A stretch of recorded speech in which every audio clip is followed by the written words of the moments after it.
Welcome to the Gentleman Gunner. If you're new to my channel, this is a performance shooting channel, and so a lot of the things that we review on this channel are viewed from a competitor's mindset. And I mention that because what I don't want to do is regurgitate everything that's already been said about the Radian Ramjet and Afterburner. And my goal with this review is to present information to you guys if there is in fact any practical advantage of having this setup on your Glock. Now, I want to take a moment to thank Optics Planet for providing this setup. Additionally, if you haven't been on my channel, I occasionally do these good to great series where we take stock guns and bring them up to a competitive pedigree with a bunch of fun parts. And there are going to be a host of other parts that we add this in a part 2, as well as we're going to test different recoil springs. But for the purpose of this video, I'm just going to focus just on the Radian Afterburner and Ramjet. Now, the one thing I want to talk about first is actually the recoil impulse, because the information on the internet seems to be all over the place, whether it's less felt recoil or more. And so the first thing I actually did was take my beloved Glock 45 and just shot it in its stock configuration. I really am going to hate modifying this gun. I just love it so much. The one thing I really like about this particular setup is how easy it is to actually install. In fact, after I'd warmed up on this gun, I literally just stayed in the same spot and performed the installation of this right there. And really, all you have to do is just remove the old barrel, slap this on, put the comp on, and that one screw with 15 inch-pounds of torque, it's good to go.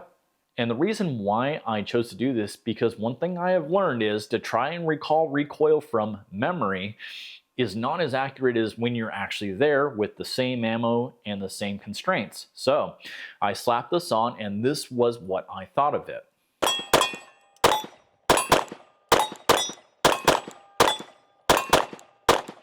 Wow, that does transform the gun.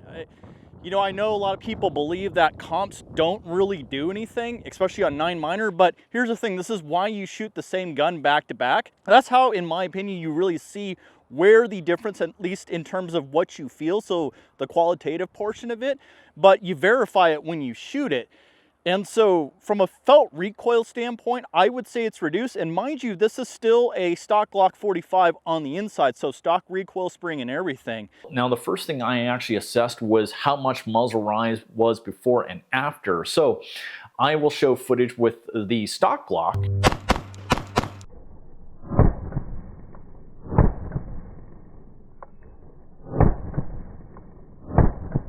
And now I will show the footage with the comp.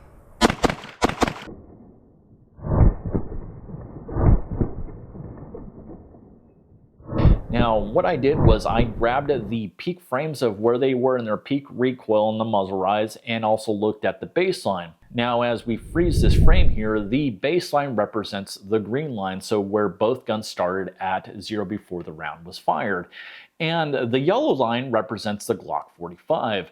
The difference in that angle from the green line to the yellow line is about 13 degrees on average. And the red line represented the muzzle rise of the Radian Comp Afterburner, which you can already see visually is significantly lower, and that came out to about 8 degrees in this illustration. So if you're keeping up, mathematically speaking, the difference between 8 and 13 degrees is roughly about 39%. Now, the one thing I want to mention is I'm doing this with Blazer 115 aluminum.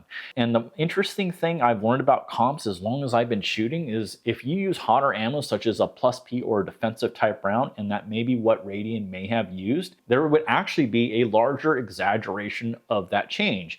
And what I mean by that is under a stock condition, in this case a stock Glock 45 or 19, that initial rise could be magnified with plus P.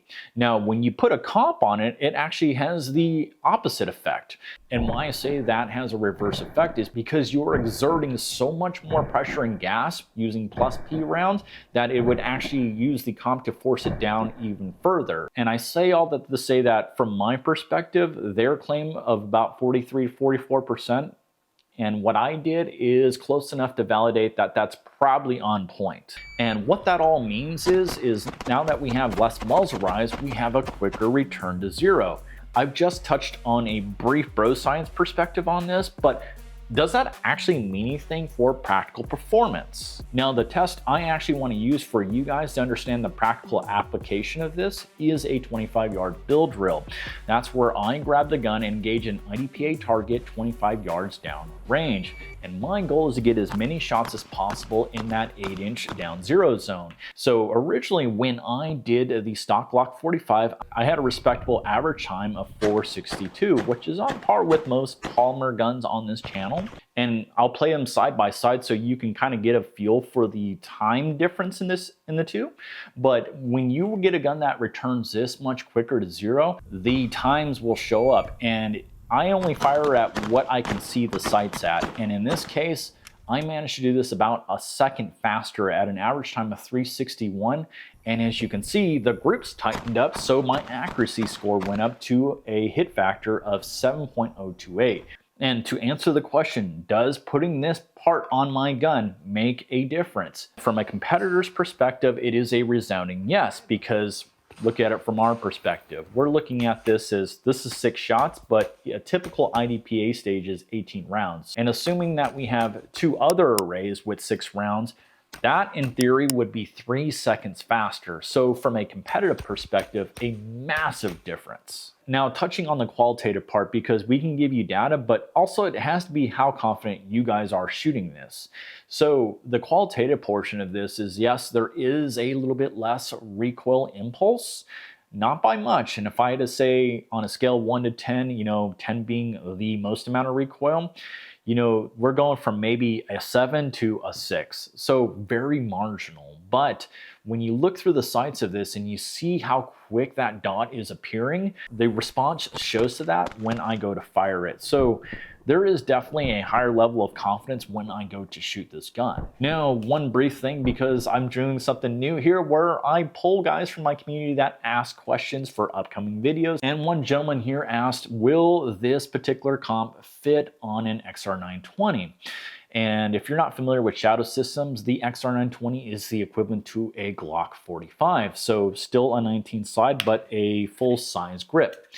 Now, I wasn't able to source an XR920 locally, so I did reach out to my friend David at the Humble Marksman channel, and he had an MR920, which is the Glock 19 equivalent.